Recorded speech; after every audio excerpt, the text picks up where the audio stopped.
Hello and welcome back to UnHerd. So unless you've been living under a rock for the past 12 hours, you will know that there has been a debate between President Joe Biden and former President Donald Trump, and it didn't go so well for the sitting president. We are joined today, I am really delighted to say, by Emily Jashinsky, who is our very own DC correspondent and will shortly be having a show of her own here on UnHerd. So stay tuned for that. Before I bring Emily in, let me just give a little bit of the reaction that we've seen to last night's debate. Because even friends of the president, supporters of the president, people who normally would be expected to come out and say, he did really well, they've been saying some slightly different things today. I wish Biden would reflect on this debate performance and then announce his decision to withdraw from the race, throwing the choice of Democratic nominee to the convention, says Nicholas Kristof in the New York Times, someone who, at least until recently, you would have expected to be defensive of the president. Thomas Friedman, also in the New York Times, quote, I had been ready to give Biden the benefit of the doubt up to now, because during the times I engaged with him one-on-one, I found him up to the job. He clearly is not any longer. That was Thomas Friedman. Edward Lookback in UnHerd this morning, again, someone who's known many presidents, someone who has actually personally known Joe Biden since 1974 when they first met, says the following. Judging by last night's performance, it seems extremely unlikely that he could function as president for as long as 2 years, let alone 4. Mark Leibovich in The Atlantic, a liberal journal, says the following. Biden needs to step aside for the sake of his own dignity, for the good of his party, for the future of the country. Andrew Yang, former Democrat candidate. Look, I debated Joe 7 times in 2020. He's a different guy in 2024. Hashtag swap Joe out. So, I could go on. The list is long. Emily, tell us, what is the reaction? Am I slanting it, or is it really as uniformly negative as I'm making out? So Joe Biden has been an elected official since 1973. I think this is the worst news cycle that he has ever dealt with. It may be the worst news cycle to ever come out of a presidential debate, period. And that is reflected not in just the headlines that you mentioned, but it goes beyond. MSNBC last night was talking about how to handle a contested convention. It's been really, really brutal. Now, it's worth noting that folks on Biden's side, so Kamala Harris was asked by Anderson Cooper last night, about the debate performance. She said he started slow, something like that. Jill Biden has posted a couple of videos talking about how he won the debate. So people that are still, their responsibility to stump for Biden are continuing to stump for Biden even now. It's more the people that are at least on the outside who are saying some shocking things that you would not have expected. Chuck Todd on NBC News said that he looked like the caricature that conservative media had been portraying Biden as, which is a somewhat shocking admission from a guy like Chuck Todd on air last night. Right, so we want to get into, first of all, let's revisit some of those debate moments and actually talk through, was it as bad as all that? Let's find out. But then also I want to get into what is the reality? What are the chances that Joe Biden may still be swapped out? The convention hasn't yet happened. I want to get into the mechanics of that with you, whether it's a likely possibility. Let's get a clip up of what you've chosen as one of the moments you thought was the most shaky. Let's have a look.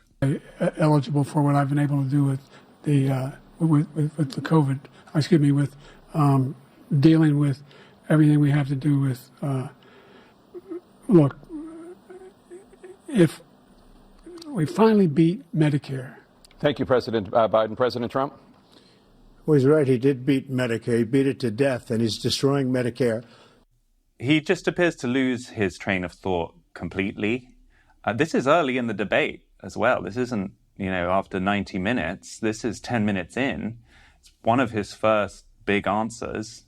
And he kind of forgets what he's talking about, it would appear, and trails off, and then comes up with that strange line, which was a complete gift to Donald Trump, saying, we finally beat Medicare. It didn't look great, did it? And, it certainly wouldn't have sounded great either if you were just listening to it. That's one of the most famous debate moments in American history, 1960, Kennedy-Nixon. People who watched thought Kennedy had won. People who listened thought Nixon would win. Maybe that's apocryphal, but there's some evidence to suggest that's actually how people reacted. If you had listened to that Biden answer, let alone seen the sort of empty expression on his face, seen him fumbling, struggling, trying to figure out where to go, Medicare has absolutely nothing to do with what he's talking about. There was a similar answer where he was asked about abortion and he started talking about immigration last night. So there's just really no way to spin it. Everybody can see with their own eyes that he was really unable to follow his own train of thought in this 90-minute. I mean, it wasn't 2 hours. This is 10 minutes into a 90-minute debate. Let's watch another clip. This one concerns foreign policy. And actually, this was maybe less bad to the ear, but let's get into it. This is the question of whether any troops have died during his tenure as president. The truth is, I'm the only president this century that doesn't have this decade, that doesn't have any troops dying anywhere in the world like he did. So it's a big claim. You would kind of expect that to be pre-tested, or maybe his advisors would have given him a list of talking points at least, but it's apparently not true. Well, this is a really important point, Freddie, because he actually took the week off, and that might be a little uncharitable, but he actually has been at Camp David for a week. It's a very unusual move just for debate prep. And, midway through the debate, his team was saying that Biden had a cold, and some media reports were running with that story. And it may be true that he had a cold. They didn't mention anything about it until halfway into the debate. And I think it's because of moments like this. They didn't expect to have to do this with Joe Biden, even after spending a week again at Camp David with him. But what was wrong with his claim, though? I mean, he said no troops had died, but what's the truth?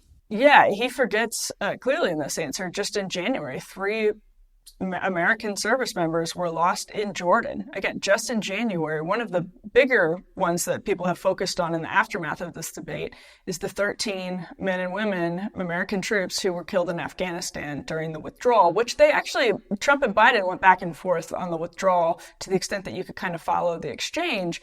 But for Biden to claim that there aren't troops dying anywhere in the world, it's offensive probably to a lot of those families whose kids, whose siblings, whose husbands and wives perished under Joe Biden.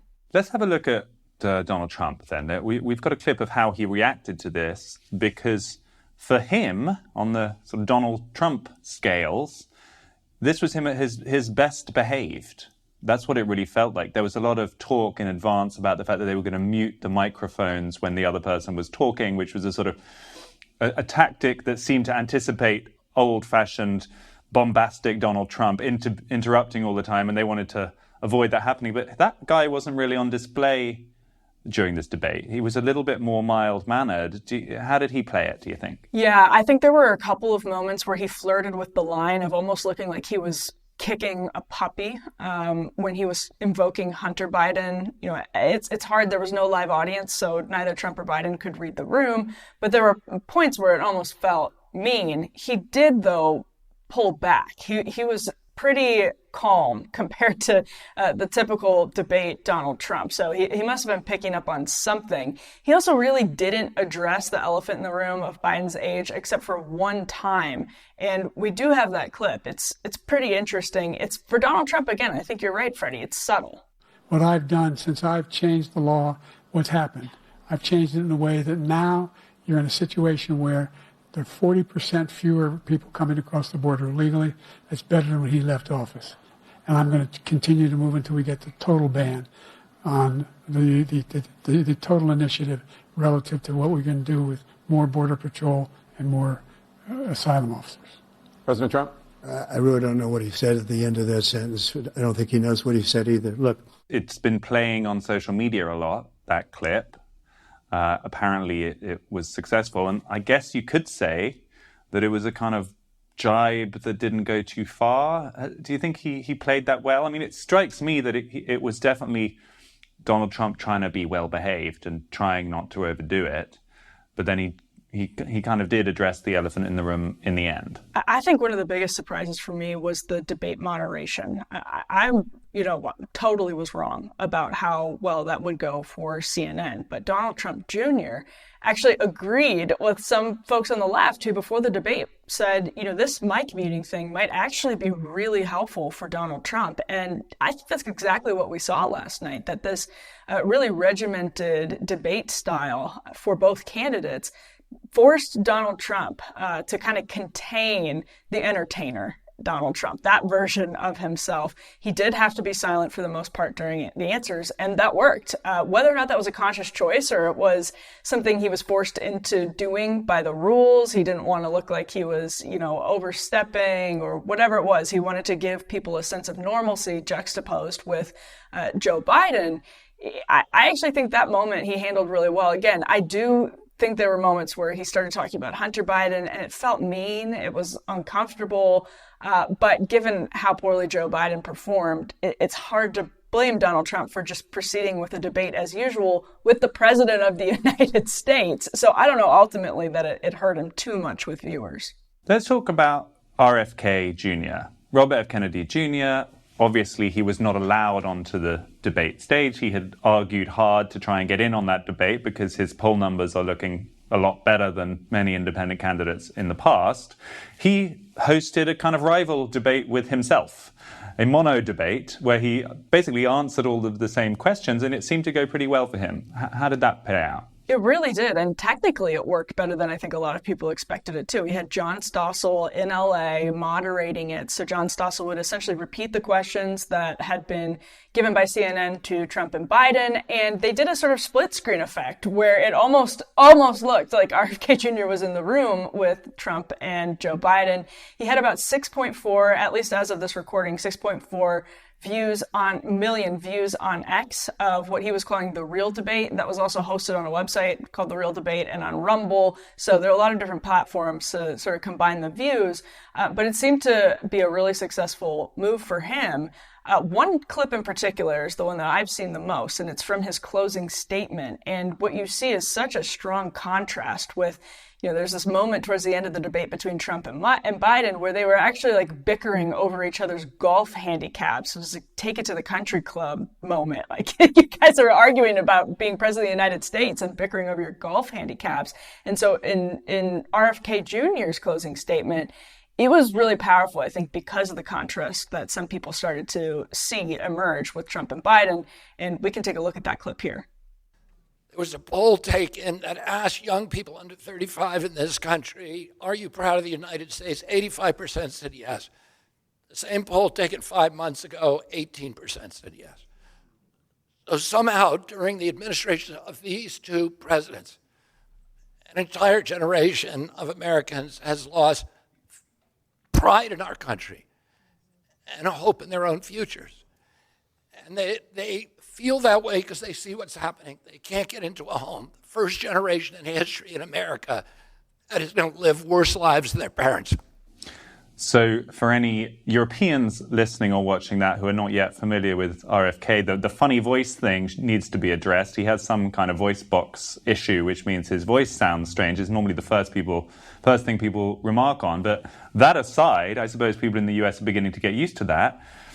It was a powerful statement, especially juxtaposed with these two old guys bickering about their handicaps. Yeah, the literal split screen, I think was probably a pretty good one for RFK Jr. And one thing some pundits have said just in the last 12 hours since the debate ended is what a missed moment for CNN to include RFK Jr. in that debate. It might have looked like a two-way race, but not between the two major party candidates, but between Trump and RFK Jr. It may have been the breakout moment for third parties in American politics before or since even Ross Perot, but even perhaps in a bigger way than Ross Perot, given what's called the double hater vote, the people who are so dissatisfied with both both Trump and Biden.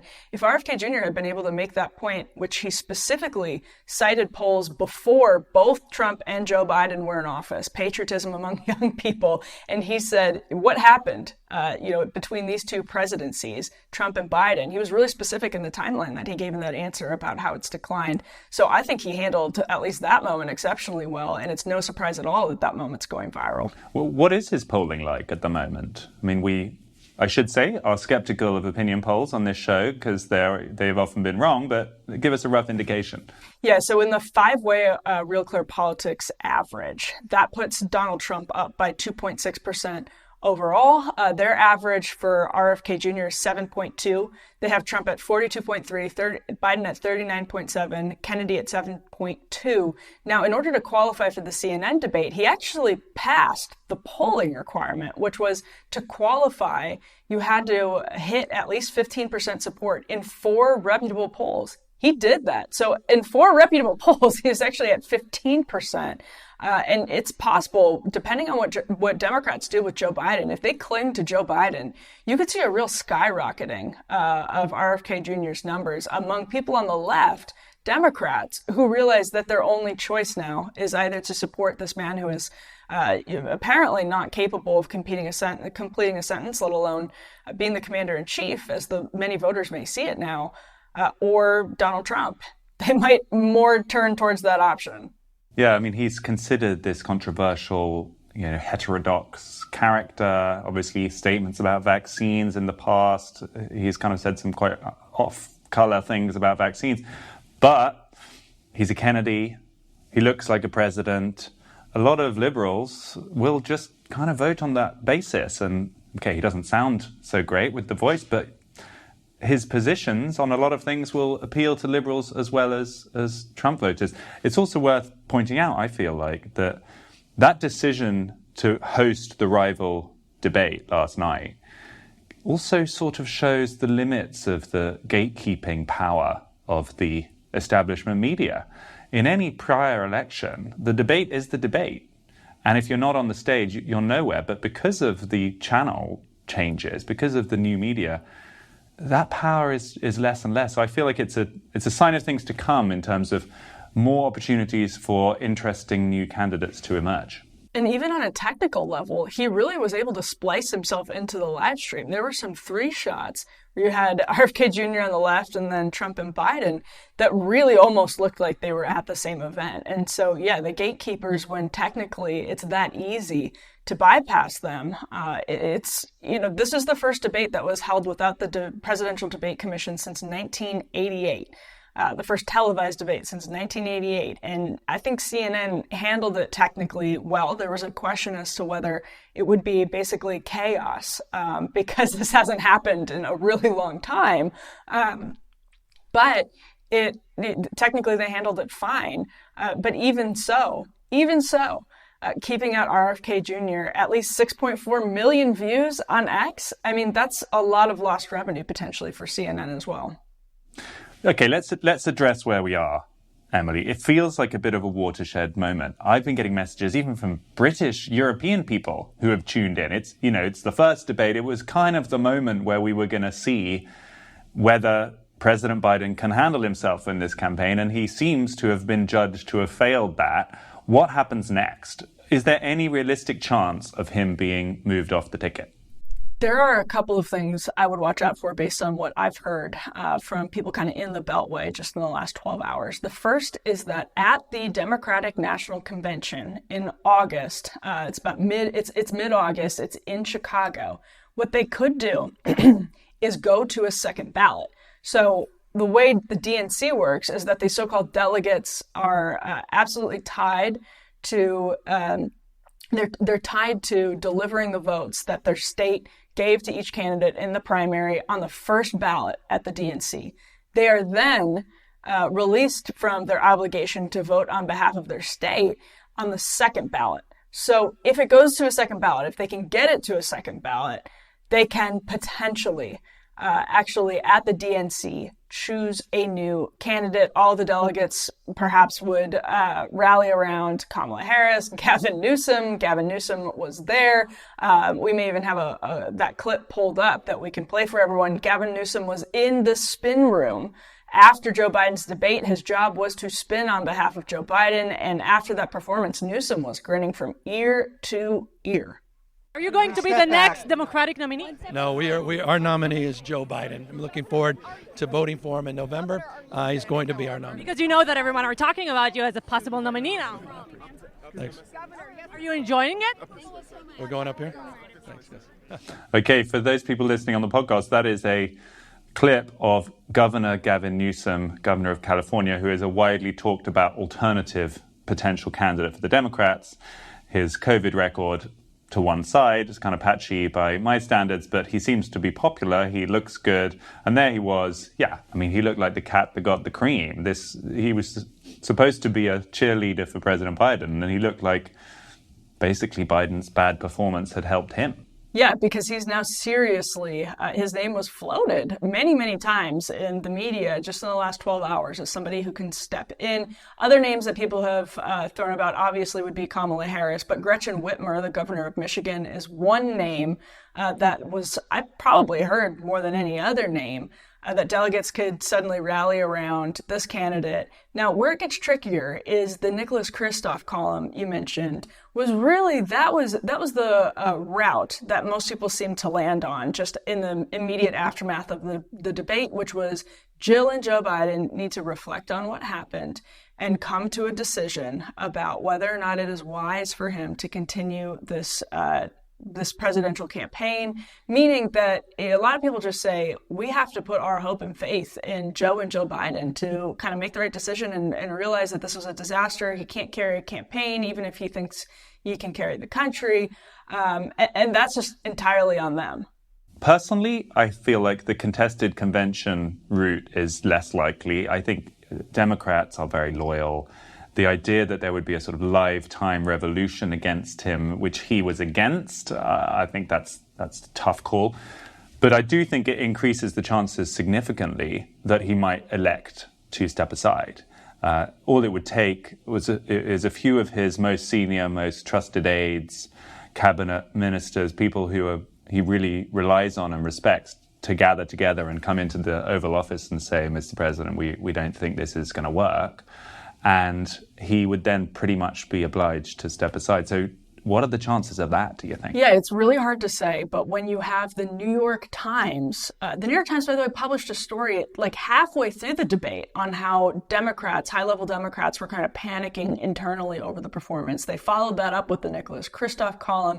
You had Chuck Todd, places that have been so friendly to Joe Biden. But even if they hadn't been friendly to Joe Biden, these are the premier media institutions that the Biden administration takes seriously. So when you have, for example, this is CNN's debate flash polling result. This is number 10. We can put it up on the screen. 67% of people thought Donald Trump won that debate. It was in the 30s for Joe Biden. On top of that, that was a significant dip from what people's expectations of Joe Biden were. Some of this stuff is just absolutely undeniable. And you have to imagine all of the candidates that are now running for office in down ballot races, House races, governor races, Senate races, they will be dogged every step of their campaign, state fairs, PTA meetings, wherever they are, about why they're supporting Joe Biden. And as those candidates are forced to answer that question and say, well, frankly, I think he should step aside, all of the pressure continues. And the cabinet ministers, to your point, Freddie, they're going to be asked this constantly. Congress is out of session from now until after the 4th of July holiday in the U.S. When Congress comes back and there are reporters in their face every minute with their phones saying, what are you doing? This man can't finish a sentence, et cetera, et cetera. Good luck to Joe Biden withstanding that pressure. He's the president, so maybe he can do it. But it's a real open question when you think just practically about all of the pressures facing other Democrats now. So if I'm in the Trump camp today, I'm going to be hoping that he sticks around. On the evidence of the debate, Trump looks like the presumptive winner of this contest. I mean, you never know, obviously, but it looks hard to see how Biden can kind of capture the confidence of a majority after this. basically, it could be really bad for Donald Trump if the Democrats do get their act together and do something dramatic, because suddenly that would inject a huge amount of energy.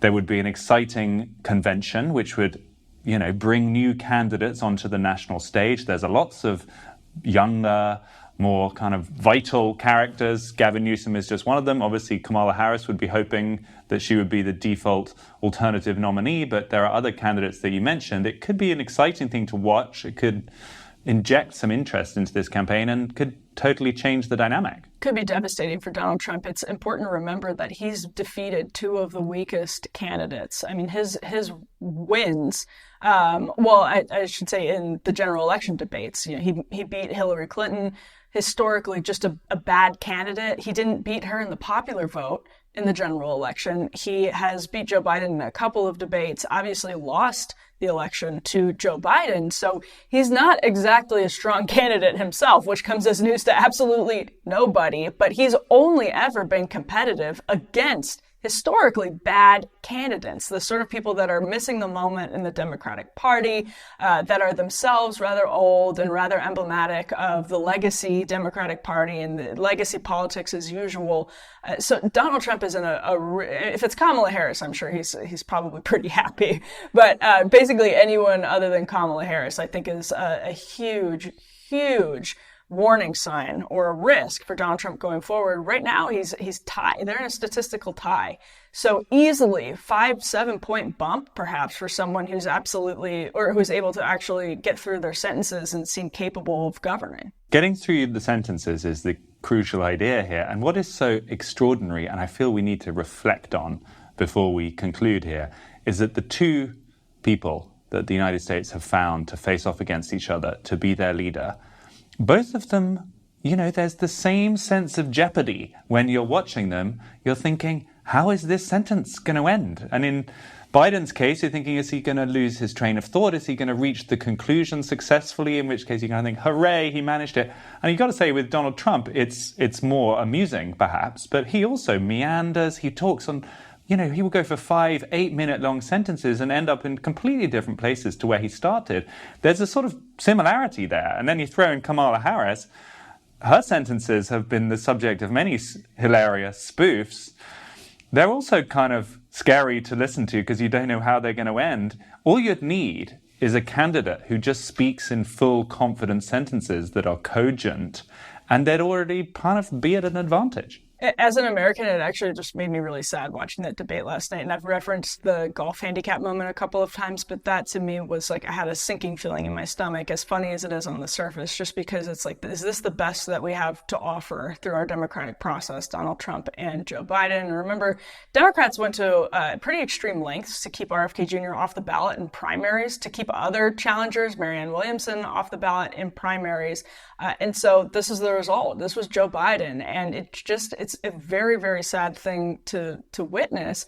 And Donald Trump at the same time, he had a moment last night where Joe Biden was talking about him having sex with a porn star, and it went so viral. Donald Trump just like kind of smiled, and you had the same feeling like, oh my gosh, is he about to get into a thing about Stormy Daniels? He called Joe Biden Palestinian rather bafflingly last night. It was all very strange. It wasn't quite Donald Trump in all of his entertaining glory, but he still had his moments where you're just like, oh my gosh, this guy. Okay, final question for you. What's your prediction? Let me put it differently, and I'm not gonna hold you to it, but we will. Let's share with our audience what we think at the moment. Do you think it is more or less than 50% chance that the Democrats end up with a different person on the ballot come November? I'm feeling like it's 60-40 right now. It's more likely that in the next couple of weeks they're going to figure out a solution for Joe Biden to bow out gracefully, or it'll just be such momentum behind some second ballot bid that forces Biden to step back, or just makes it a seriously competitive convention. Although I agree with you, Freddie, I think that's less likely than Joe Biden voluntarily seeing the writing on the wall. That said, someone said something that stuck with me last night, which was like, I could see us 2 weeks from now looking back on this debate night and saying to ourselves, remember when everybody thought that Democrats were going to replace Joe Biden? How quaint, because already you did see some in the media, they were really clinging to the cold narrative. Some Democrats were really clinging to the narrative that Joe Biden just had a cold. So he's still the president of the United States. He's the head of his party. He's very powerful. He has people around him who have known about his health condition for a really long time and have continued to enable him, essentially. So who's to say that they don't double down to keep their sort of proximity to power because they think that Joe Biden is the only Democrat who can beat Donald Trump. He's done it before. So if you want to keep Donald Trump out of office, this is your safe bet, even if it's somebody who's elderly and maybe not as fresh and fit as he once was. Is there any chance that Robert F. Kennedy Jr. could end up competing for the Democratic candidacy and winning now? That is a great question. I think it would be tough given that he's on the ballot as an independent. So he had to in order to get on the ballot, he had to get on it specifically registered as an independent third-party candidate. So I wonder how hard it would be for him in all of the states. He's now registered independent third-party candidate, and whether or not he can switch that should, let's say, hypothetically, Democrats said, oh, well, we have this guy who already has a campaign infrastructure. He's a longtime Democrat. Some people saying, let's just let him have a go at this. I think switching would be the problem, but I don't know. I don't know if that's ever happened before. It's a great question. Stranger things have happened. It's going to be a strange election. Emily, we're going to be talking a lot. Welcome formally to UnHerd. Can't wait for your show to kick off. And thanks for joining. Thanks for having me, Freddie. And thanks to everyone else as well. We will be back very soon. That was our coverage of last night's debate. This was UnHerd.